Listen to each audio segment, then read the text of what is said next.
나이트 시네마의 쇼폼 컨텐츠를 위한 유튜브 채널이 신규 개설되었습니다. 유튜브에서 나이트 시네마의 이른밤 검색하시고 구독과 좋아요 부탁드립니다. 이 밤의 영화 뉴스와 리뷰를 전해드립니다. 안녕하세요. 우리들의 진짜 영화 이야기 영화로운 밤 나이트 시네마입니다. 2025년 2월 15일 라이브 방송을 유튜브와 치직에서 진행하고 있습니다. 캐스트로 들으시는 분들 중에서 바쁘신 분들은 1.2배속이나 1.25배속으로 청취하실 것을 권장드리고요. 유튜브로 시청하시는 분들은 백그라운드 재생으로 음성만 들으셔도 무방합니다. 추천과 구독은 큰 힘이 되니까요. 잘 부탁드리겠습니다. 바로 댓글 읽기로 가볼까요? 팟빵에서 탈출 나몰빼미님이 그냥 지나가는 말이었는데 좋은 리뷰 해주셔서 감사합니다.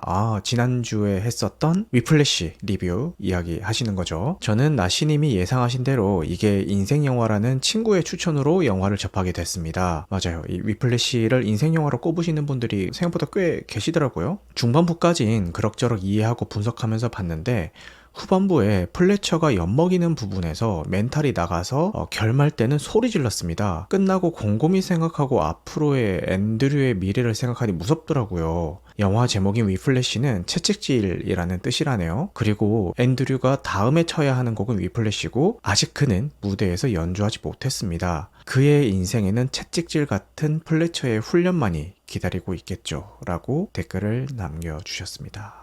근데 영화를 너무 막 이렇게 분석하면서 보려고 하다 보면은 오히려 이 영화가 주는 순수한 재미를 놓칠 때가 있는 것 같아요. 저 역시도 그렇고 제가 항상 이야기하는 게 정말 좋은 영화는 속뜻이나 의미 같은 것들을 분석하지 않고 그냥 영화가 보여주는 그대로만 따라가도 재미있고 그리고 영화가 가지고 있는 그 의미들을 분석을 해본다면은 더 의미가 깊은 그런 작품이 좋은 영화지 영화가 보여주는 대로 따라가기도 막 버겁고 이게 대체 뭔 소리 하는 거야 싶고 그런데 끝나고 나서 막 리뷰 찾아보고 막 이렇게 분석해보고 그제서야 이 영화의 진가를 알 수 있는 그런 영화가 물론 그런 영화를 되게 더 높게 생각하는 분들도 계시겠지만 제가 생각하는 좋은 영화는 그런 영화는 아닌 것 같아요.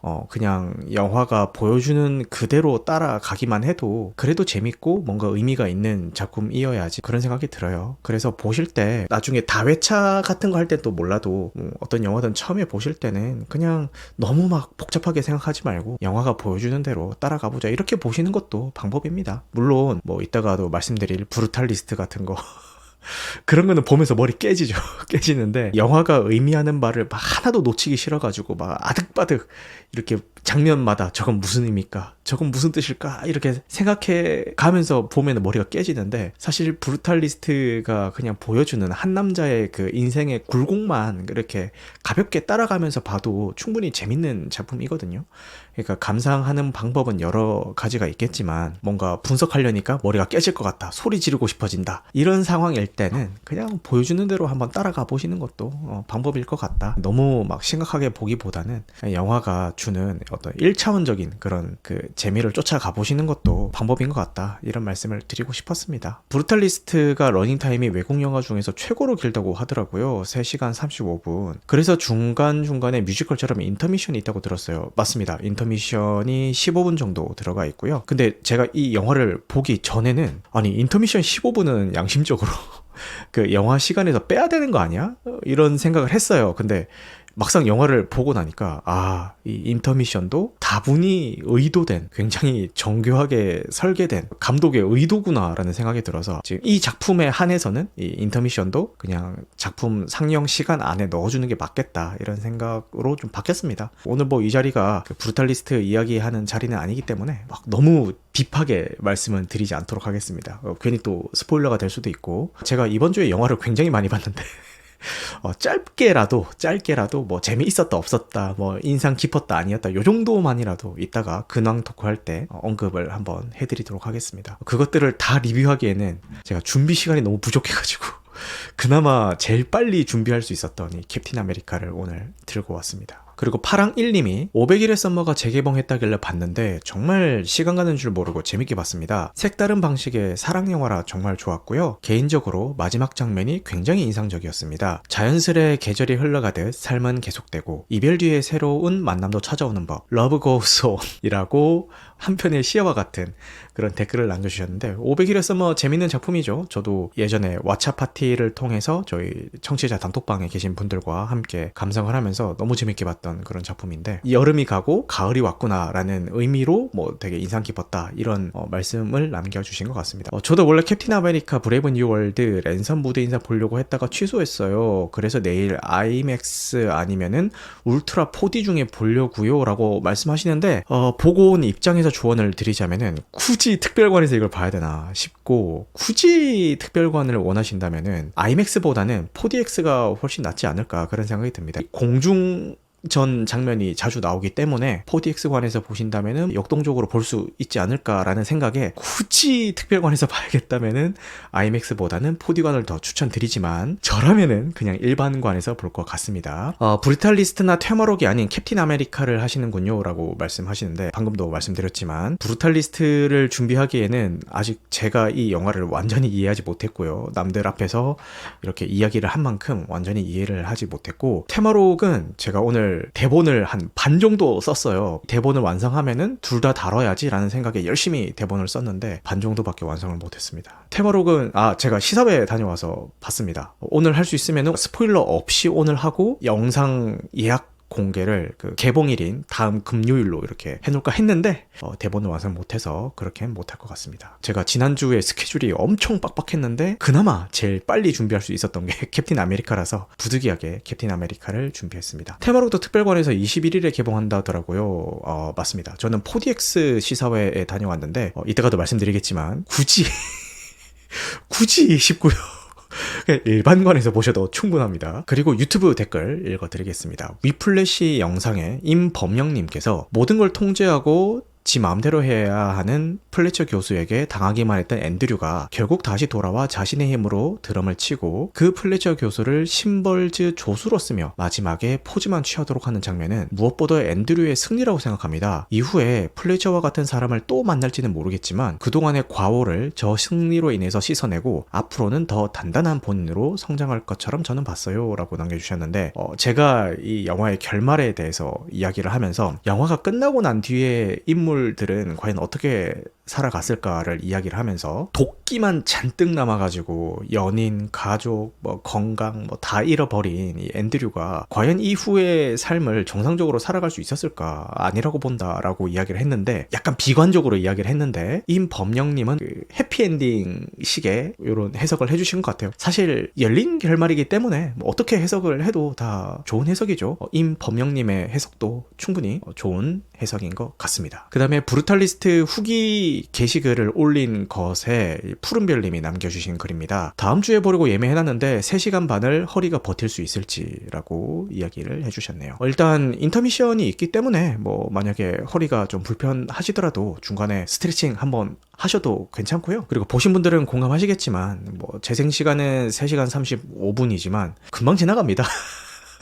그 체감 재생 시간은 그리 길지가 않습니다. 그래서 너무 걱정 안 하셔도 될 것 같습니다. 그리고 지난 방송 편집본에 우엉오뎅님께서 매번 쇼츠로만 보다가 오디오처럼 쭉 들으면서 틀어놓으니 하루를 마무리하며 정리할 수 있었습니다. 다음 주도 기다릴게요 라고 말씀해 주셨네요. 이런 댓글이 진짜 힘이 되어서 당연히 저도 매주 토요일날 이렇게 방송을 하려고 할 때 오늘은 그냥 하지 말까?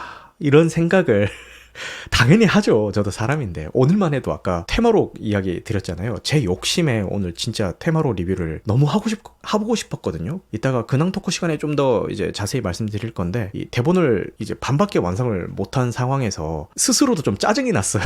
그러니까 너무 오늘 이 시간에 이야기를 하고 싶었는데 그걸 못하게 됐다라는 그 상황이 너무 짜증이 나는 거예요. 그냥 오늘 그냥 하지 말고 나중에 테마록이랑 같이 할까?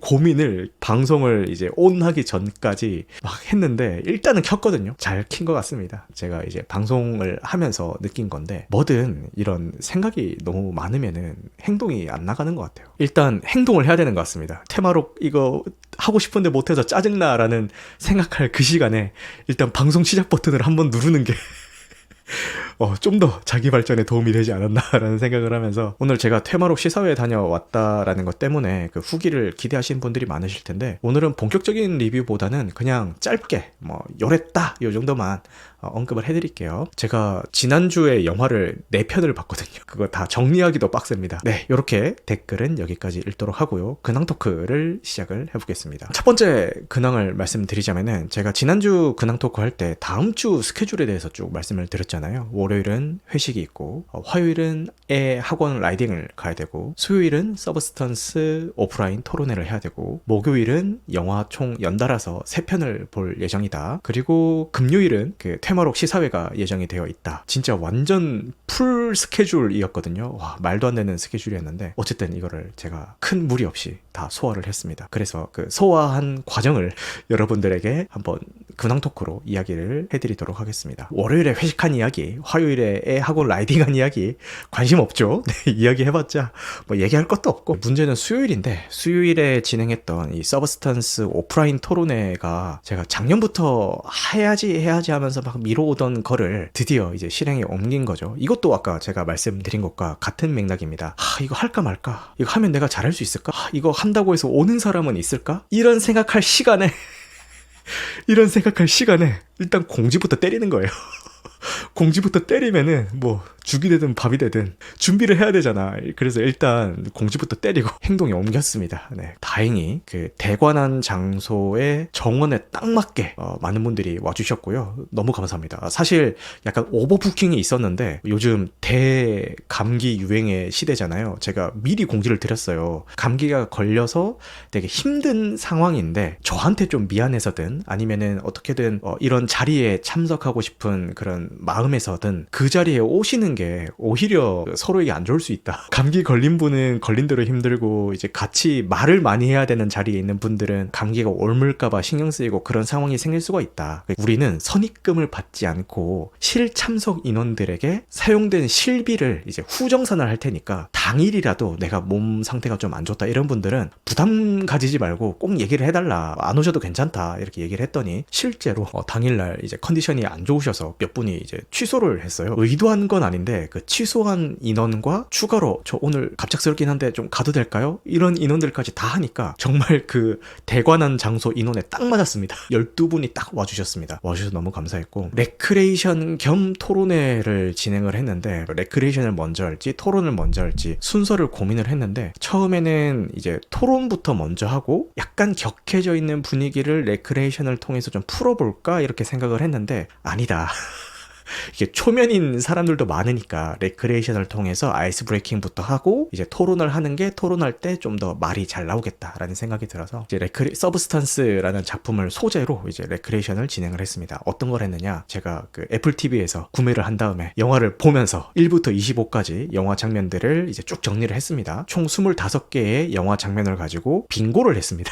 그래서 제 의도는 빙고를 하면서 영화 전반적으로 영화의 장면들을 한 번 더 이제 상기시켜 주고 싶은 그런 의도였는데 약간의 진행에 차질은 있었습니다만 이제 성공적으로 잘 진행이 됐고 그 다음은 이제 척수 뽑기를 했습니다.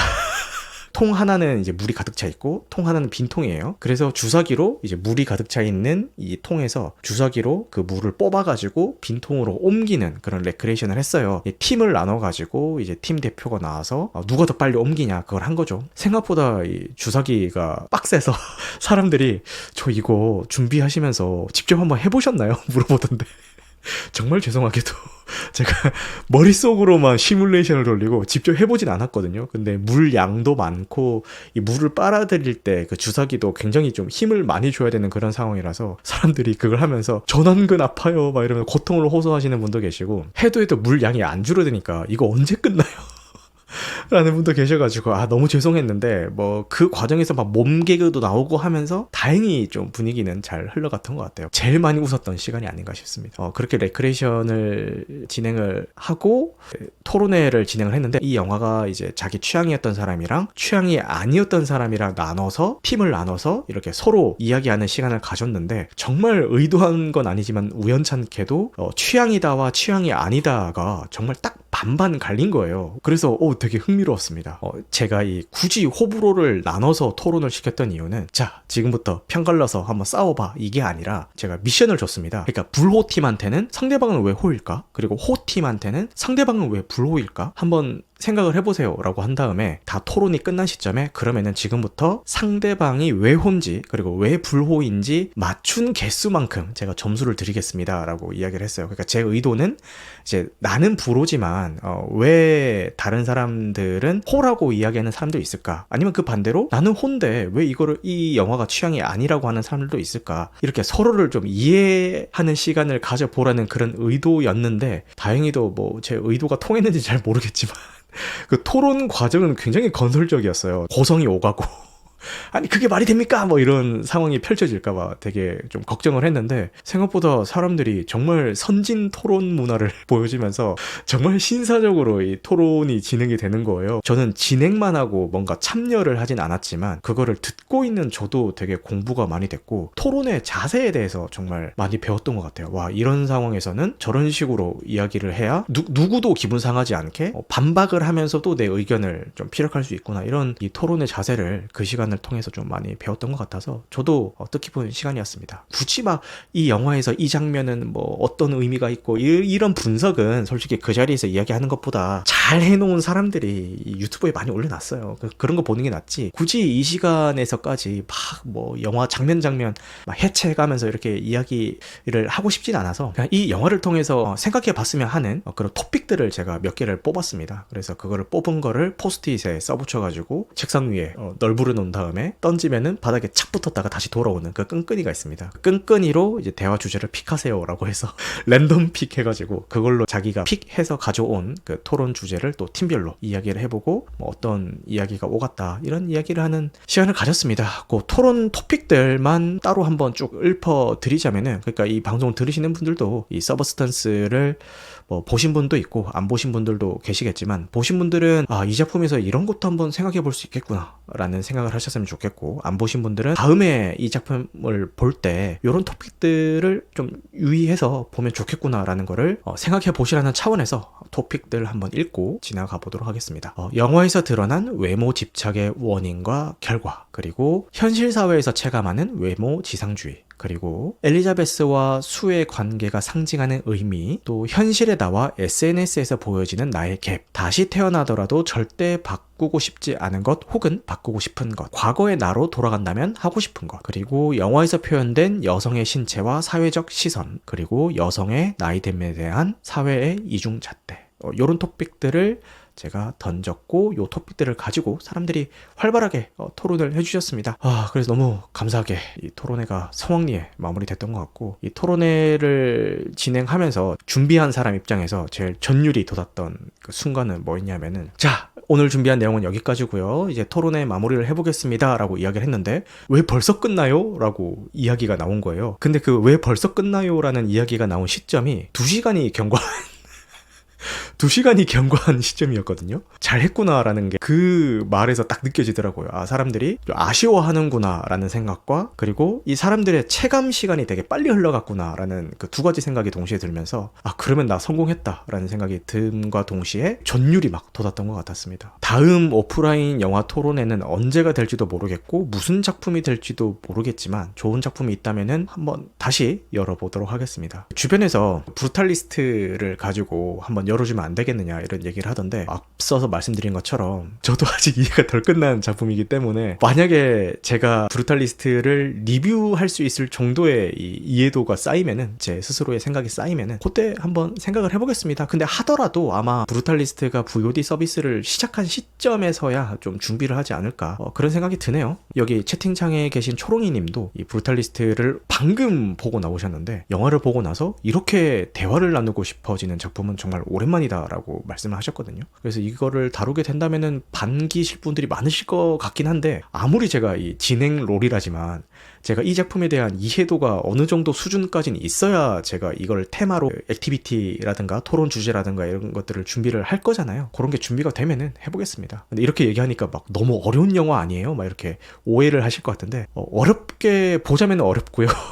쉽게 보자면은 뭐 얼마든지 쉽게 봐줄 수도 있는 그런 영화이기 때문에 너무 겁먹지 말고 극장 나들이를 하셨으면 좋겠습니다. 어렵게 생각하지 마시고 나시님의 시선을 이야기하시면 좋을 것 같습니다. 안 그래도 지금 리뷰 방향을 잡고 있는데, 사실 많은 분들이 막 이 작품에서 다뤄진 건축 양식과 주인공의 삶과 뭐 어떤 미술에서 영감을 받은 것 같고 막 이런 얘기를 막 하는데, 저는 거기에 대한 지식이 전무해가지고 이거는 제가 혼자 백날 생각해봤자 알 수가 없어요. 이건 다른 사람들이 뭔가 설명을 해준 거를 듣지 않으면은 배경 지식이 없기 때문에 몰라요. 저는 그거를. 그런 것들은 이제 남들이 뭐 분석해 놓은 거, 해석해 주시는 거 이런 것들을 보는데 봐도 모르겠더라고요. 그래서 저는 오히려 제가 보면서 느꼈던 이 한 남자의 일생이라는 그 관점으로 이제 좀 해볼까 하고, 제가 이 리뷰를 준비하고 있는 그 방향성은 자유와 억압이라는 그 테마를 가지고 이제 리뷰를 준비를 하고 있습니다. 초안만 나온 상태고, 정리가 되면 말씀드릴게요. 남들하고 똑같은 이야기를 이 방송에서 기대하진 않을 것 같아요 라고. 그쵸? 네, 맞습니다. 저기 초롱이 님이 하신 말씀과 연계해서 최근에 어떤 이야기를 좀 나눴냐 하면은, 작가주의 성향을 가진 그런 작품이 개봉을 하거나 시상식에서 굉장히 주목받고 있는 작품이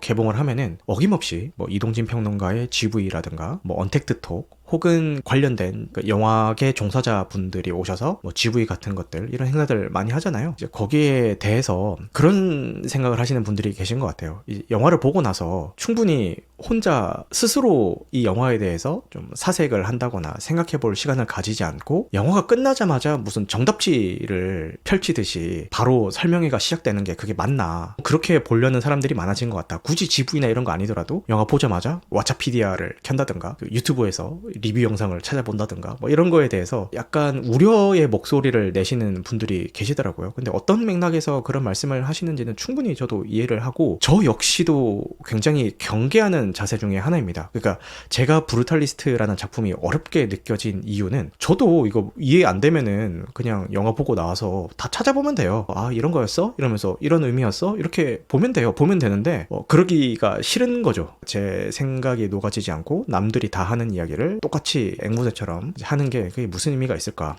영화가 보여주는 것과 영화가 그 보여주는 것에 대한 해석은 많이 이야기가 되다 보면은 교집합이 생길 수밖에 없거든요. 똑같은 생각이라도 남들이 한 거 그냥 보고 이야기하는 거랑 똑같은 이야기라도 그냥 내가 생각해서 이야기하는 거랑은 분명히 차이가 있을 거라고 저는 생각을 하거든요. 그래서 저는 이제 최대한 그런 거 찾아보기 전에 혼자서 충분히 생각할 시간을 가지고 싶었던 거고, 근데 아까도 말씀드렸던 것처럼 이 작품을 온전히 다 이해하기에는 제 기반 배경 지식이 너무 부족했기 때문에 저한테는 특히나 좀 더 어렵게 느껴진 부분이 있지 않았나 싶습니다. 자연스럽게 이제 목요일날 본 작품들의 이야기로 넘어가게 되는데, 제일 먼저 이제 아침 조조로 브루탈리스트를 감상을 했고, 뭐 여기에 대한 감상은 제가 쭉 이야기했듯이 굉장히 인상적인 작품이었고요. 뭐 긴 상영 시간 이런 거 너무 걱정하지 마시고 시간이 된다면은 무조건 극장 관람 경험을 해보셨으면 좋겠습니다. 스케일이 크고 막 빵빵 터지고 막 이런 작품이 아니에요. 그럼에도 저는 이 영화는 반드시 극장에서 보셔야 된다라고 생각이 드는 게, 건축물을 표현한 장면이라든가 미학적인 그런 부분들, 사운드 디자인들 이런 것들을 봤을 때 극장에서 보셨으면 좋겠고, 이 인터미션 15분을 위해서라도 이 극장에서 좀 보셨으면 좋겠다라는 생각이 드는 게, 일단 한국에서 영화를 보면서 인터미션을 경험할 일이 잘 없습니다. 저도 영화를 나름 보통 사람들보다는 조금 더 많이 본 편이긴 한데, 그래도 이 인터미션은 이번 경험이 처음이었거든요.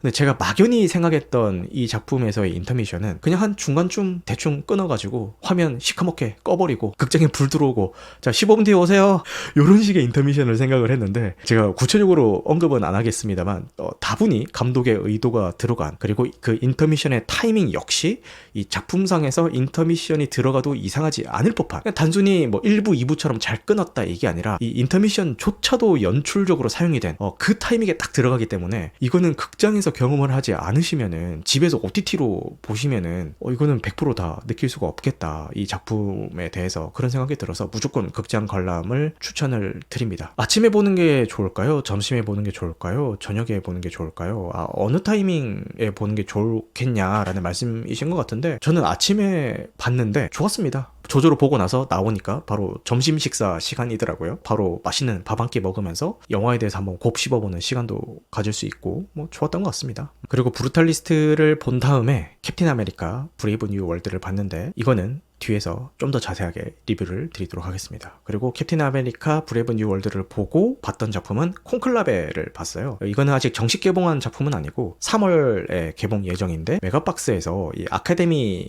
기획전을 하면서 한시적으로 이렇게 상영을 해준 그런 작품이었습니다. 브루탈리스트는 와, 굉장한 작품이다 라는 생각이 들었다면은, 콘클라베는 되게 재밌는 작품이다 라는 생각이 드는 좋은 작품이었습니다. 가톨릭에서 교황을 이제 새로 뽑아야 되는 그런 상황이 생기는데, 이 교황 선출 과정이 완전히 외부와 차단된 환경에서 전국 각지에서 이제 추기경들이 모여가지고 새로운 교황 투표를 진행을 하게 됩니다. 그 과정에서 외부와 단절되어 있는 그 상황에서의 자기들끼리의 이 곤모술수와 암투, 그리고 그 과정에서 정치와 종교 사이에서 이 아슬아슬한 줄다리기, 그러니까 특정 후보에 대한 루머들이 과연 진실인지 아닌지, 그러니까 외부와 단절되어 있으니까 확인할 수가 없잖아. 이게 과연 진실인지 아닌지에 대해서 파머리 싸매고 투표 과정을 그린 거니까 당연히 최종적으로 누군가는 당선이 되겠죠. 당선된 이후의 이야기도 또 골 때리고 막 여러 가지로 반전에 와, 완전 긴장감이 미쳤습니다. 연기 나오는 장면 나옵니다. 선출이 안 된 날은 연기를 피워 올리거든요. 연기 나오는 장면 나옵니다. 철저히 이 콘클라베 내부의 이야기만 다루기 때문에 이 연출도 되게 재밌는 게, 이거는 뭐 중요한 거 아니니까 그냥 말씀드리자면은, 굴뚝에 연기가 올라오는 걸 보여주는 게 아니라 내부에서 연기를 피우는 장면으로 끝이 나요. 이게 보통 그냥 쉽게 연출을 하려면 건물 외부에서 굴뚝에서 연기가 나오는 걸 한번 좀 잡아줄 법도 하잖아요. 근데 이거는 철저하게 폐쇄된 공간 안에서 일어나는 일이라는 것을 연출하기 위해서 굴뚝에서 연기가 나는 장면을 잡는 게 아니라 안에서 그 연기를 피우는 장면을 잡아줘요. 이런 이 사소한 것들이 지금 얘기하면서도 좀 소름 돋는데, 이런 사소한 요소들이 굉장히 몰입감 높게 이 영화에 몰입할 수 있게 만들어줍니다. 너무 재밌게 봤고, 파고들자면은 종교적인 이 딜레마 같은 것들, 되게 파고들 이야기도 굉장히 많은 작품이거든요. 이 전통을 고집하는 이 종교관과, 그리고 시대가 변함에 따라 종교관도 좀 바뀔 필요가 있지 않나, 이런 좀 화두도 던지는 작품이기도 해서 파고들자면은 이야기할 거리가 굉장히 많기도 한데, 그냥 그런 거 생각 안 하고 그냥 이 안에서 벌어지는 이 곤모술수와 암투만 쫓아가면서 보기만 해도 굉장히 흥미진진하게 볼 수 있는 그런 작품이라서, 개인적으로 브루탈리스트, 캡틴 아메리카, 콘클라베 다 봤는데 보고 나서 와, 재밌었다 이런 생각이 드는 거는 이 콘클라베가 제일 재밌었던 것 같아요. 3월 달에 개봉을 하면은 좀 챙겨보시면 좋을 것 같습니다. 너무 재밌었습니다. 그리고 이것도 음악이 되게 잘 쓰인 작품인데, 굳이 장르를 따지자면 정치물이긴 해요. 선거 과정을 다룬 거기 때문에 이제 정치극이긴 한데, 이 BGM이 다 스릴러 BGM이 들어가요.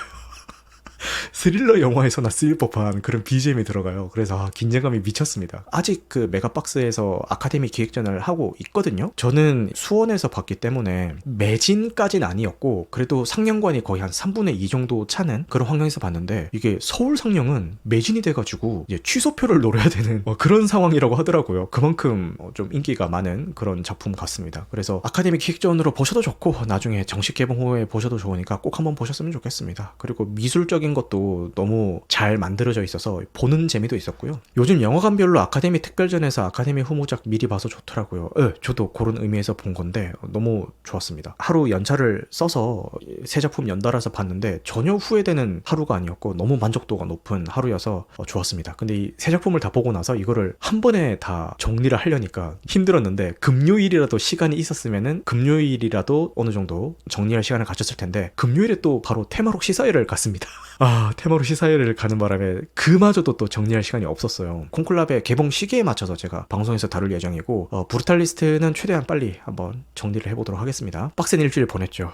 테마록은 시사회로 이제 감상을 했는데 일단 굉장히 만족스러웠습니다. 욕심을 안 부렸다라는 게 장점이자 단점인 작품인 것 같아요. 어떤 장점이 있냐, 이 테마록의 세계관도 방대하고 등장인물도 많고 많은 사건들이 있었고 엄청 큰 세계관이 인정이잖아요. 근데 이게 욕심을 부리다 보면은 한 작품 안에 너무 많은 걸 넣으려고 이제 시도하는 실수를 벌일 수가 있어요. 근데 이번 테마록 작품에서는 정말 이 이야기에 필요한 것들만 딱딱딱딱 이렇게 정리해서 넣어놨다라는 생각이 들고, 사족 같은 것들이 물론 있습니다만 과하지 않아서 보는데 막 거슬릴 정도는 아니었기 때문에 그게 장점으로 다가왔던 것 같고요. 반면 이 욕심부리지 않은 게 단점이 될 수가 있는 게, 작품에 필요한 설정들만 가져왔다 말씀드렸는데, 그렇다 보니까 이 원작 팬들이 기대할 만한 요소들, 뭐라고는 말씀 안 드리겠습니다. 이제 원작 팬들이라면은 그래도 명색이 테마록인데 요건 나오겠지? 라고 이제 기대하고 가는 그런 요소들 있잖아요. 그런 것들이 빠져 있어요. 저는 개인적으로 기대하고 갔던 어떤 비주얼적인 그런 요소들이 있었는데,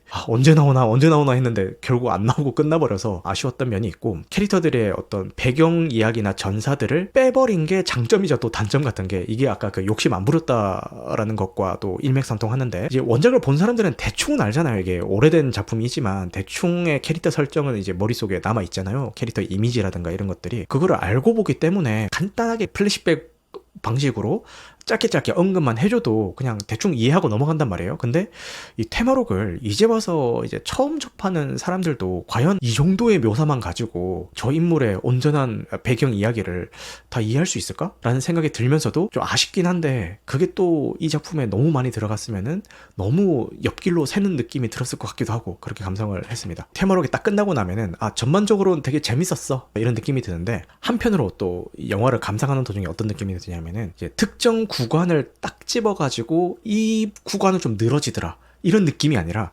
전체적으로 영화 전반적인 전개가 한 체감 0.75배속?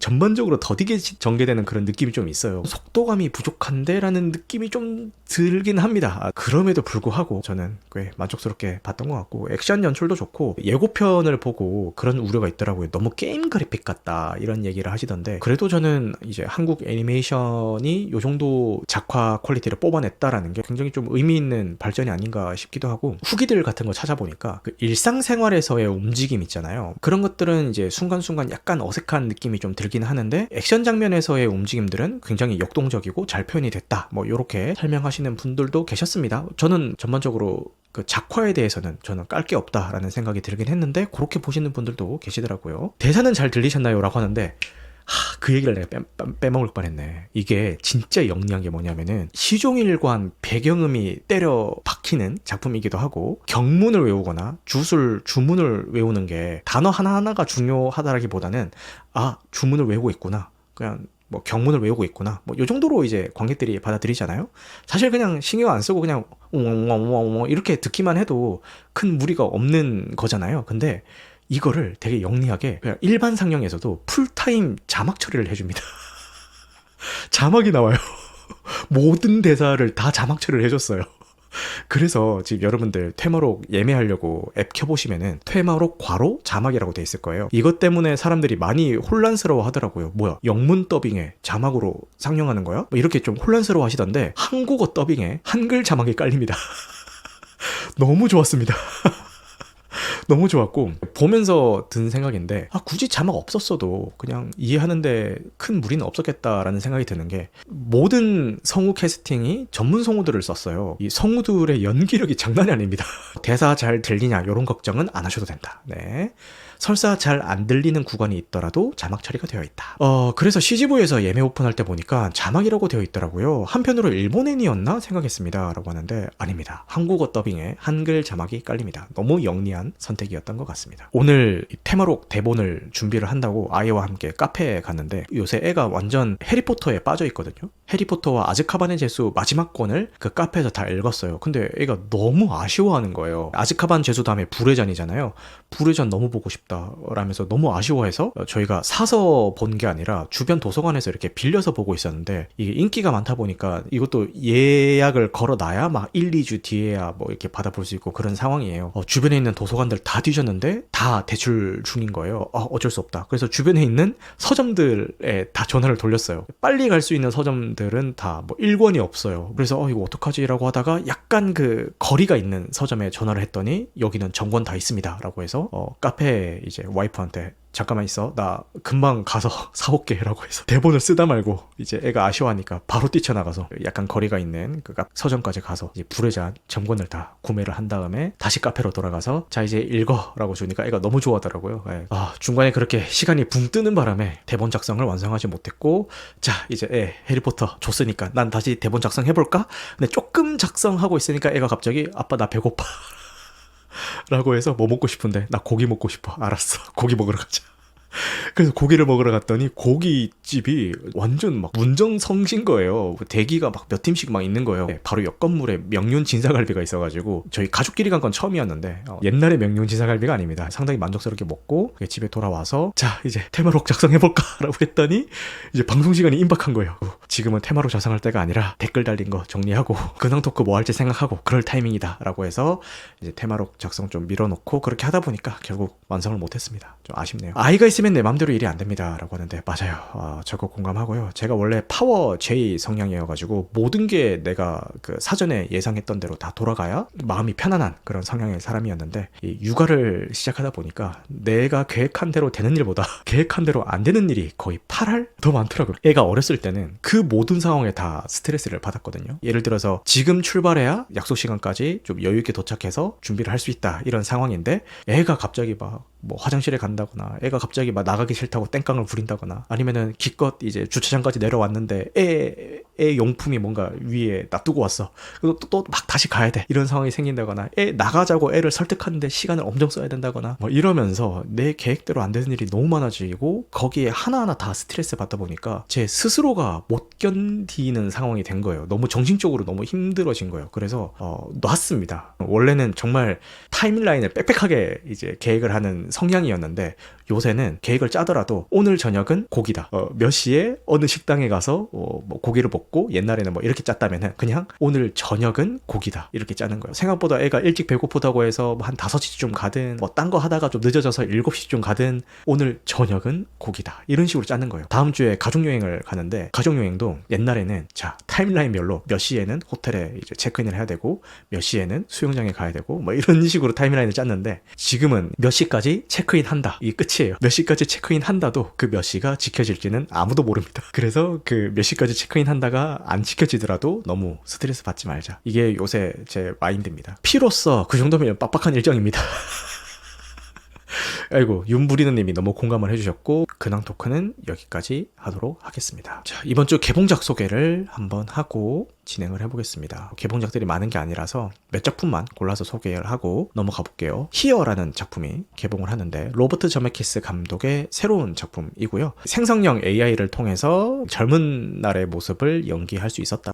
요게 근데 평가가 되게 안 좋습니다. 로튼 토마토도 그렇고 해외는 이미 선개봉을 했거든요. 근데 해외 개봉 분위기도 안 좋고 근데 뭐 포레스트 검프 제작진이 오랜만에 뭉쳤다 이걸로 굉장히 홍보를 하고 있던데 실제 해외 반응은 그렇게 좋지 않은 작품이다. 요 정도만 말씀을 드리겠습니다. 자 그리고 소개해드릴 작품이 방금도 말씀드린 테마록이 2월 21일 금요일에 개봉을 하고요. 1000만 부 이상 판매된 이후역 작가의 베스트셀러 소설 테마록을 원작으로 하고 있습니다. 성우진은 박신부 역할의 최한성우, 현암 역의 남도형 성우, 준후 역의 정유정 성우, 승희 역의 김연우 성우가 연기를 해줍니다. 줄거리는 교리에 반하는 구마 활동으로 파문당한 신부 박윤규, 해동밀교를 찾아다니는 파이터 이현암, 부적술에 능통한 예언의 아이 장준후, 신의 아바타라고 불리는 현승희 등 4명의 테마사들이 절대악에 맞서 세상을 구하는 이야기. 해동밀교와 관련된 하늘이 불타던 날 에피소드를 다룰 예정입니다 라고 하는데 요거 포스터도 그렇고 지금 이 줄거리 소개도 그렇고 솔직히 말씀드리자면은 블러핑이 좀 들어가 있습니다. 뭐냐면은 이 현승이 있잖아요. 현승이 승희가 사실 의미가 없어요. 이 작품에서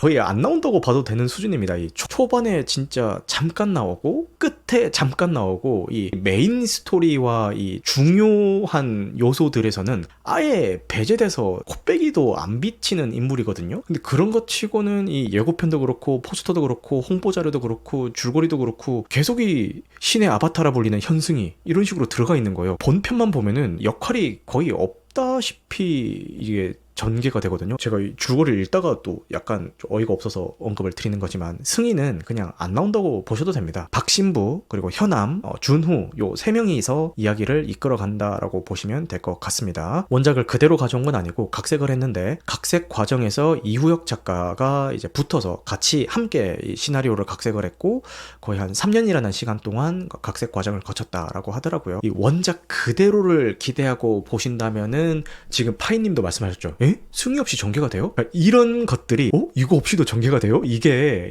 이 승희뿐만 아니라 몇 개가 더 있어요. 원작을 보고 기대를 하시는 분들은 약간 좀 아쉬울 수가 있다. 아예 모르고 그냥 이 작품으로 처음 접하시는 분들이야 뭐가 안 나오고 이런 거 모르실 테니까 상관없긴 한데 파이님 같은 반응이 충분히 나올 수 있다. 이렇게 말씀을 드리겠습니다. 그리고 마찬가지로 금요일날 개봉하는 그 시절 우리가 좋아했던 소녀 요 작품이 있습니다. 2011년에 개봉했던 대만의 동명의 영화를 리메이크한 거고요. 이거 시사회 갔다 오신 분들 얘기 들어보니까 이 대만 영화를 약간 한국 정서에 맞춰서 좀 각색을 많이 했다라고 이야기를 하더라고요. 최근에 청솔도 그렇고 말할 수 없는 비밀도 그렇고 햄슨 가이즈도 그렇고 요새는 이제 국내에서 해외 작품을 리메이크를 하더라도 좀 각색을 많이 넣어서 이제 리메이크하는 게 좀 추세인 것 같아요. 아니면 뭐 소재만 따와서 이렇게 다시 만든다든가 이런 것들이 추세인 것 같은데 개인적으로는 뭐 괜찮은 시도인 것 같습니다. 그 결과물이 뭐 좋고 나쁘고를 떠나서 그대로 그냥 가져다 쓸 생각을 하지 않고 그래도 우리 한국 정서에 맞춰서 각색을 하든 아니면 소재만 따와서 새로운 이야기를 만들든 이런 시도 자체는 괜찮은 것 같다. 이런 생각을 해봅니다. 네, 이제 영화 뉴스 이야기로 넘어가 보겠습니다. 프랜시스 로렌스 감독이 콘스탄틴 2에 대한 최신 소식을 공개를 했습니다. 이분이 콘스탄틴 1편에 감독을 맡은 분이시기도 하죠. 로렌스 감독은 우리는 어느 때보다도 속편을 만들 수 있게 가까워졌다라고 밝혔고요. 요게 이제 직역을 하다 보니까 이렇게 됐는데 그냥 빨리 만들게 이 얘기죠. 이제 곧 만들 거야 이 얘기죠. 그리고 키아누 리브스가 존 콘스탄틴 역으로 이제 돌아올 예정이고 1편의 각본가였던 아키바 골드먼이 그대로 각본을 쓸 예정이라고 합니다. 이 콘스탄틴이 원래 이 코믹스 원작이잖아요. 그래서 여러 코믹스를 이제 검토를 했는데 대부분의 아이디어는 이 1편 이후 이제 20년 동안 캐릭터와 세계관에 대해서 많이 고민해왔던 이 감독이었던 로렌스, 각본가 골드먼, 그리고 주연 배우였던 키아누 리브스 요 세 명의 아이디어가 많이 반영이 됐다. 이렇게 이야기를 하네요. 요 기다리는 분들 많고 요런 뉴스가 들려올 때마다 야씨 이렇게까지 이야기 나왔으면은 제작 좀 해라. 언제까지 계속 이렇게 정보만 흘리고 있을 거냐 이런 아쉬움을 표하는 분들도 계시던데 그만큼 기다리고 있다는 뜻이기도 하고 지금 헐리우드든 국내든 간에 속편 흥행 공식이 지금 대유행을 하고 있는 상황에서 이 콘스탄틴 2는 안 만들 이유가 없는 작품이라는 생각이 들기 때문에 언젠가는 우리 앞에 공개가 되지 않을까 그런 생각을 해봅니다. 그리고 봉준호 감독의 신작 미키 세븐틴에 대한 첫 반응이 공개가 됐습니다. 저만 그런지 모르겠는데 미키 세븐틴보다 그냥 미키 17이라고 읽는 게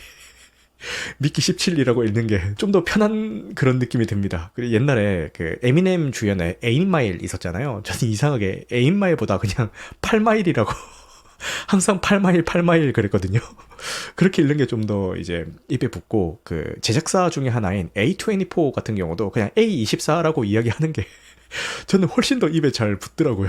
저 혼자 입에 붙는다고 계속 그렇게 이야기할 수 없으니까 그냥 방송에서 얘기할 때는 미키 세븐틴, A24, 8마일 뭐 이렇게 이야기를 해야겠죠. 미키 세븐틴에 대한 첫 반응이 공개가 됐습니다. 봉준호 감독의 영어권 영화 중에서 최고작 이라는 평가가 나왔고요. 비평가들은 대체적으로 긍정적인 반응을 보였으며 패틴슨의 연기를 높이 평가했다라고 합니다. 그리고 마크 로팔로의 정치인 연기도 호평을 받았다라고 하고요. 계급주의와 인간 본성에 대한 풍자적인 작품으로 평가가 되고 있다라고 합니다. 하지만 일부 비평가들은 정치적 메시지가 너무 직접적으로 들어가 있어서 좀 아쉽다 이런 이야기를 했다라고 하네요. 아쉽다라고 하는 직접적인 정치적 메시지는 제 입장에서는 아쉬운 부분이 아니거든요.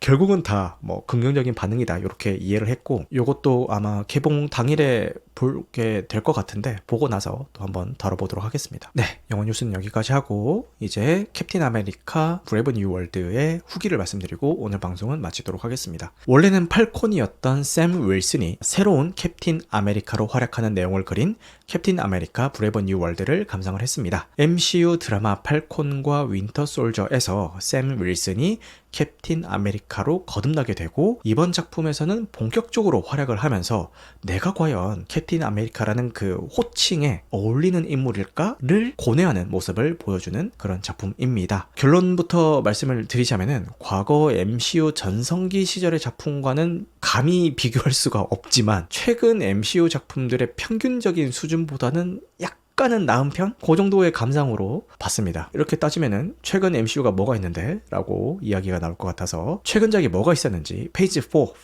영화만 한번 훑어볼게요. 먼저 블랙 위도우 졸렸고요. 샹치도 글로벌 흥행은 했지만 버스 액션 장면 그거 하나만 딱 기억에 남고 나머지는 뭐 그냥저냥 그랬던 것 같습니다. 그리고 스파이더맨 노웨이 홈이랑 닥터 스트레인지 대혼돈의 멀티버스 요 두 작품 연속 저 개인적으로는 굉장히 만족스러웠는데 그 뒤에 나왔던 토르 러브 앤 썬더를 제가 잔뜩 기대하고 왜냐면 연속 두 작품이 좋았기 때문에 이번도 괜찮지 않을까? 라는 생각에 잔뜩 기대를 하고 무리해서까지 용산 아이맥스관을 예매를 해서 감상을 했는데 저의 용화맥 첫 경험이 이 작품이었다는 게 정말 개탄스러웠습니다. 너무너무 실망을 했고 그 다음에 나왔던 블랙팬서 와칸다 포에버에서는 이 2대 블랙팬서라고 나왔던 슈리가 냥냥펀치를 날리는 걸 보면서 한숨밖에 안 나왔고요. 그 아이언하트도 나오는데 네 말을 아끼도록 하겠습니다. 그리고 그 다음에 나왔던 작품이 앤트맨과 와스프 퀀텀매니아 였죠. 이름으로 해서 이제 토르 러브 앤 썬더, 블랙팬서 와칸다 포에버, 앤트맨과 와스프 퀀텀매니아까지 3년타 이제 한숨을 쉬게 만든 그런 작품들이 나온 다음에 구세주로 등장한 게 가디언즈 오브 갤럭시 3였죠. 요거는 상당히 만족스러웠습니다. 극장에서 2번 봤는데 2번 다 눈물 콧물 질질 짜면서 그렇게 봤던 것 같고 그 다음에 나온 작품이 더 마블스인데 저는 좀 늦게 봤거든요. 근데 워낙에 이 욕을 많이 접하고 봐서 그런지 의외로 그냥 볼만했는데 그냥 볼만했다라고 방송에서 그대로 이야기를 했다가 수많은 악플에 시달려야 됐다. 수많은 악플에 시달려야 됐다. 너무 심한 건 지웠는데 몇 개나 아직 남아있을 겁니다. 수많은 악플에 시달려야 됐던 그런 작품이었습니다. 그 다음에 나왔던 이 데드풀과 울버린은 저는 좋았지만 사실 솔직히 냉정하게 이야기했을 때 사실 팬서비스 영화죠. 그렇기 때문에 혹평도 면치 못했던 그런 작품인 것 같습니다. 그리고 개봉한 게 오늘 리뷰하는 이 캡틴 아메리카 브레이브 뉴 월드인데 전체적으로는 무난한데 저는 무난함에서 조금 더 불호 쪽으로 가까운 그런 입장이에요. 요거 보기 전에 예습해야 되는 작품 있냐 이런 질문들을 많이 하시던데 영화 이 인크레디블 헐크랑 드라마 팔콘과 윈터 솔저를 보시면은 내용을 이해하는데 좀 더 매끄럽긴 합니다. 근데 안 봤다고 해서 아예 뭐 막 내용을 하나도 따라가지 못할 만한 그 정도의 리스크가 있냐 그건 또 아닌 것 같기도 하고 그렇습니다. 상영 시간 내내 그냥저냥 뭐 막히는 구간 없이 그냥 술술 봐지긴 하거든요. 근데 이 정도만 해도 이 정도만 해도 최근 이 MCU 작품들을 생각을 해봤을 때 이 정도만 해도 어디냐라는 생각이 드는데 근데 이게 상대적으로 괜찮다라는 거지 절대적으로 괜찮다는 이야기는 아니고요. 일단 가장 직관적으로 눈에 들어오는 문제는 CG입니다. CG. 제가 이 CG에 민감한 편이 아닌 사람인데도 불구하고 굉장히 심각하다라는 생각이 들더라고요. 특히 이 배경 CG가 총체적 난국입니다. 뭐 해상도가 굉장히 낮은 텍스처를 썼다라는 느낌이 들고 그리고 의도적으로 흐리게 해놨다라는 느낌이 들더라고요. 그걸 감추기 위해서. 그리고 일부 장면에서는 배경뿐만 아니라 이 스크린 전면에 나와 있는 이 캐릭터한테조차도 블러 처리를 해놓은 그런 장면들이 있어가지고 개인적으로 좀 어이가 없었던 아니 이 정도면은 CG 사고 아니야? 싶을 정도로 굉장히 실망스러웠습니다. 지금 윤부리너 님이 공중전 장면에서는 게임 컷신 보는 줄 알았어요 라고 하는데 파이님도 CG가 서프라이즈급이었다라고 하는데 다 공감합니다. 이 마블이 CG 외주 업체를 과하게 쥐어짠다라는 그런 소문이 돌았었잖아요. 이 과거의 마블 작품에서 보여줬던 이 경이로운 CG는 누군가가 갈려나갔기 때문에 가능했던 게 아닌가라는 생각이 들기도 하고 CG 외주를 쥐어짠다라는 그 루머가 돌기 시작하면서 마블에서 더 이상 그러지 않기 시작했고 이제 정상화가 되면서 퀄리티가 떨어진 건가 싶기도 하고 아니면 그만큼 이 CG에 자본을 투자한 여력이 없어졌나라는 생각도 들기도 하고 뭐 여러 가지 생각이 들었습니다. 너무 심각하니까. 브래드 디카프리오님이 나시님도 CG 시작하네요. 대부분의 리뷰어분들이 다 CG 너무하다라고 하더라고요. 그럴 수밖에 없습니다. 이거를 본 사람들은 지적을 안 할 수가 없을 정도로 굉장히 심각합니다. 어떤 장면은 이 인물들이 그린 스크린 앞에서 연기하고 있다라는 게 너무 티가 나가지고 아까 파이님이 뭐 서프라이즈 이야기 하셨는데 진짜 그 급으로 그린 스크린 앞에 서 있다라는 게 너무 티가 나더라고요. 그래서 와, 보면서 몰입감이 확 깨지는 그런 뭐 포인트였습니다. 그리고 CG뿐만 아니라 이 레드헐크와의 갈등 해소 장면도 너무 맥이 빠졌는데, 전투 과정에서 와, 저걸 어떻게 이기지? 라는 순간에 뭔가 강력한 한 방이 나오기를 이제 기대하면서 봤는데, 최후의 순간에 그냥 말 몇 마디 하니까 갑자기 레드헐크가 그 말에 감동받아서 분노를 해제해버리고 바로 갈등 해소가 되어버리더라고요. 아니, 저렇게 말 몇 마디로 해결될 거였으면은 왜 저렇게 주변을 다 때려 부셔가면서 치고받고 싸웠나, 그런 생각까지 들면서 너무 허무하게 갈등 해소가 쉽게 되어버려가지고 그것도 약간 김 빠지는 요소 중에 하나였고, 그리고 이 새로운 캡틴 아메리카가 혈청을 맞지 않는 이유에 대해서는 버킷까지 등장을 해서 연설을 해가면서 막 정당성을 막 부여를 하잖아요. 이게 연설 내용이 정확하진 않은데, 네가 제일 강해서 캡틴 아메리카가 아니다, 모두를 모을 수 있는 그런 리더십과 희생정신이 너를 캡틴 아메리카로 만드는 거다, 뭐 요런 뉘앙스의 대사였던 것 같아요. 그리고 샘 스스로도 순수한 인간도 이 슈퍼히어로가 될 수 있다라는 것을 증명하고 싶다라는 의지가 강했기 때문에 이 혈청을 맞지 않는다라고 이제 극중에서 묘사를 하고, 극중에 나오는 인물들은 그 설정에 다 납득이 된 것 같아요. 근데 정작 중요한 관객들은 아니, 저럴 거면 왜 혈청을 안 맞아? 라는 생각이 영화 보는 내내 들더라고요. 말만 들으면은 뭐 멋있는 말이죠. 멋있는 말인데 액션씬이 나올 때마다 아이, 그냥 혈청 좀 맞지라는 생각이 절로 들었습니다. 파이님도 지금 왜 그렇게까지 이 악물고 안 맞는지 모르겠다라고 하는데 제 생각이 딱 저랬고요. 일회성 엑스트라급 빌런한테도 엄청 고전하는 모습을 보여주거든요. 그리고 레드헐크한테도 사실상 발린 거나 마찬가지인데, 앞으로 나오게 될 이 초월적인 존재들은 대체 어떻게 상대하려고 저렇게 이 악물고 혈청을 안 맞고 있나, 그런 생각이 들고, 솔직히 지금 현세대 캡틴 아메리카는 장비빨이잖아요. 장비빨 히어로인데 아이언맨처럼 언제 어디서나 그 장비를 호출할 수 있게 막 고도화된 것도 아니고, 장비를 착용하려면 혼자 주섬주섬 입어야 돼요. 추후에 100% 어떻게든 개선 요소가 들어갈 것 같긴 한데, 장비빨인 인물이 혈청조차 맞지 않고 앞으로 나오게 될 더 강력한 빌런들과 맞붙는다? 이거 쉽지 않을 것 같은데 라는 생각이 들었습니다. 그래서 보는 내내 그게 몰입이 안 됐습니다. 이 왜 혈청 안 맞지라는 그 생각이 들기 시작한 그 시점부터 그냥 이 히어로 캐릭터에 몰입이 안 되는 거예요. 되게 멋있어야 되고 막 피규어 사고 싶어야 되고 이 영화를 보는 내내 막 응원만 해도 모자랄 판에 왜 혈청 안 맞아? 이 생각이 머릿속에 계속 남아있으니까 히어로에 몰입이 안 되는 거예요. 그것부터가 이 영화의 가장 큰 문제가 아닐까. 차라리 워머신 슈트 빌려 입는 게 낫겠다라고 하는데, 맞아요. 케바 스스로도 전투 도중에는 그냥 혈청 맞을걸 이런 식으로 약간 자조 섞인 개그를 하는데, 그때마다 맞아! 그래 좀 맞아! 이런 생각이 들었습니다. 이게 아쉬운 점은 여기까지인데, 사실 이렇게 말만 들어보면 뭐야 몇 개 안 되잖아 이렇게 생각하실 수도 있는데, 사실 이게 다예요. CG, 히어로, 빌런과의 갈등, 이게 사실 히어로 영화의 구성의 단데, 이 다 모든 게 다 아쉬워버리니까 작품이 만족스럽지 못했던 것 같습니다. 그럼에도 왜 볼만했다고 이야기를 했느냐, 사실 이거는 이 채팅창에 계신 분들도 동의 못하시는 분들이 계실 것 같은데, CG는 구렸지만 그래도 액션 연출은 괜찮았던 부분들이 있어요. 특히 레드윙스의 활용도가 많아졌다라는 점이 나름 신선했던 것 같습니다. 특히 방패랑 이 레드윙즈랑 결합을 시켜서 방어용으로 쓰는 장면이 한번 나오는데, 내내 심드렁하게 보다가 그 장면에서는 저거 아이디어 괜찮은데? 이런 생각이 들면서, 사실 저는 캡틴 아메리카보다 레드윙즈가 훨씬 멋있던데 그 레드윙즈의 화력이 훨씬 더 돋보였던 그런 작품이 아닌가. 그리고 레드헐크와의 전투 장면에서도 레드헐크의 파괴력을 보여주는 몇몇 장면들이 있어요. 예를 들어서 이제 레드헐크는 공중을 날지는 못하지만 굉장히 강력한 힘으로 도약을 해서 굉장히 멀리까지 날아가는 그 장면을 보여주는데, 그 장면에서 이렇게 빡 도약을 할 때 바닥에 지진 여파가 생긴다든가 그런 연출들도 저런 건 묘사 잘했네 그런 생각이 들긴 하더라고요. 레드헐크랑 싸울 때 뭐 깃털 표창을 쓴다든가 운동 에너지 모아놨다가 폭발시키는 그 와칸다 기술을 캡틴 아메리카의 슈트에 적용을 시켰다든가 뭐 이런 것들은 잘했다라는 생각이 들었습니다. 그리고 아까 윤브리너님께서 공중전투 장면이 게임 컷신 보는 것 같다 이렇게 얘기하셨는데, 저는 그래도 그나마 공중에서 벌이는 그 해상전 있잖아요. 그때는 그래도 좀 볼만했던 것 같습니다. 레드윙즈를 미사일에 붙여가지고 뭐 궤도를 트는 장면이라든가 수상스키 타듯이 미사일 타고 이렇게 막 가는 장면이라든가 뭐 그런 것들은 괜찮았던 것 같고, 그리고 욕심부리지 않아서 좋았습니다. 이게 어떤 뜻이냐면은, 최근에 MCU 작품들을 보면은 영화 본질적인 재미보다는 떡밥 뿌리기에 급급했던 최근 몇 개 작품들이 있죠. 근데 최소한 이 작품에서는 그런 실수는 안 하더라고요. 그러니까 스스로에게만 집중한 모습은 보여줬다. 요거는 괜찮았어요. 앞으로 나오게 될 뭐 썬더볼츠에 대한 언급이라든가 아니면은 MCU에서는 처음 등장하는 이 아만타디움이라든가 아니면은 멀티버스 충돌에 대한 암시에 대해서 이렇게 언급을 한다든가 뭐 그런 부분들은 있었지만 정말 딱 요 정도지 영화의 본질적인 내용의 흐름을 해치면서까지 막 억지로 우겨넣은 그런 떡밥들 같은 경우에는 보이지 않아서 그런 점은 칭찬할 만하다 뭐 그런 생각이 들었습니다. 단점도 있지만 뭐 이런 장점들도 있기 때문에 그럭저럭 봤던 것 같고 이 채팅창에 계신 분들도 실망스러웠다라고 이야기하시고 저도 사실 뭐 볼만했다라고는 이야기는 하지만 그래도 약간 불호 쪽에 가까운 그런 입장이긴 한데 근데 왜 그런 분들이 있어요.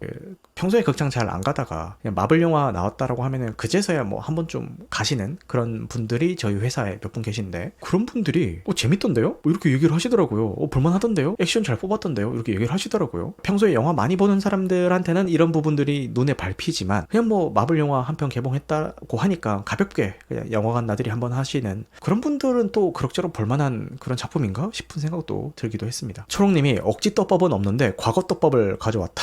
그죠? 인크레더블 헐크 떡밥을 가져온 거는 너무 오래된 그런 떡밥이긴 하죠. 파인님도 오래되다 못해 쉰 떡밥을 가져와서 뭐하는 짓이냐라고 하고 모두 다 공감하는 바입니다. 캡틴 아메리카 브레이브 뉴 월드는 현재 MCU가 직면한 여러가지 문제점에 대해서 도전하는 작품이기도 했어요. 결과가 어쨌든 간에 MCU의 의도는 그랬을 겁니다. 첫 번째는 원년 멤버들이 떠난 후에 이 새로운 세대의 영웅들을 어떻게 설득력 있게 소개하고 발전시킬 것인가에 대한 고민을 많이 했을 것 같고요. 이 샘 윌슨의 캡틴 아메리카는 이러한 고민의 최전선에 있는 캐릭터라고 생각을 합니다. 이 보시는 분들마다 평가는 다 다르겠지만 저는 약간 우려가 되는 게 이게 과연 팔콘 앤 윈터 솔저를 보지 않고 이 영화만 본 사람들이 이 새로운 캡틴 아메리카를 온전히 다 받아들일 수 있을까라는 그런 우려가 좀 들긴 했습니다. 두 번째로는 이 MCU의 방대한 세계관을 유지하면서도 각 작품의 독립성을 어떻게 보장할 것인가라는 숙제가 남아있죠. 이 최근에 문제가 되었던 게 언제부턴가 MCU 영화는 그 자체로서의 독립적인 완성도를 지닌다기보다는 이후에 있을 거대한 이벤트의 소모품으로 보인다라는 지적들이 있어 왔죠. 그러니까 이 MCU의 연속성을 유지하면서도 각 영화가 독립적인 작품으로서의 가치를 가질 수 있도록 하는 것이 중요한데 결과물이 어떻게 됐든 간에 적어도 이 작품에서는 그렇게 하려고 노력한 흔적들은 보인다. 그런 생각이 듭니다.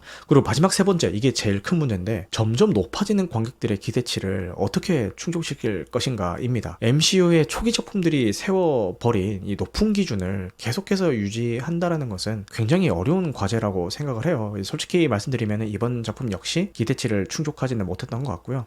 그래도 이전에 있었던 작품들보다 상대적으로는 그래도 좀 올라왔다라는 것에 좀 의미를 둬야 되는가 뭐 그런 생각도 듭니다. 정리하자면은 브레이브 뉴 월드는 이 MCU의 과도기에 새로운 마음으로 나온 작품임에도 썩 만족스럽지는 못했습니다. 이제는 밈이 되어버려서 조롱의 의미로도 쓰이는 마블의 마지막 희망이라는 이 수식어에서 벗어나는 첫걸음을 언젠가는 딛게 되기를 바라보겠습니다. 파이님이 디플 시리즈 안 보면은 소외받는 느낌을 받는 것 같기도 합니다 라고 말씀을 해주시는데 정확하죠. 그렇게 되면은 그게 과연 좋은 작품이라고 할 수 있을까 그런 생각이 듭니다. 그래요. 캡틴 아메리카 브레이브 뉴 월드에 대한 아쉬운 점에 대해서 오늘 이렇게 이야기를 해봤고 다음 주 이 시간에는 테마로가 무조건 다루게 될 것 같고 브루탈리스트도 다룰 수 있으면 다뤄보겠습니다. 다음 주는 제가 가족 휴가 때문에 극장 갈 시간이 없는데 금요일에 딱 한 번 갑니다. 아카데미 기획전으로 플로우라는 작품을 보기 위해서 가는데 금요일에 보고 토요일에 바로 리뷰를 할 수 있을지는 잘 모르겠지만 그것도 고민을 한번 해보도록 하겠습니다. 그래요. 늦은 시간까지 함께 해주셔서 감사하고요. 오늘 방송한 내용은 편집 과정을 거쳐서 유튜브와 각종 팟캐스트 플랫폼에 업로드될 예정입니다. 무편집본은 유튜브 멤버십 월 1990원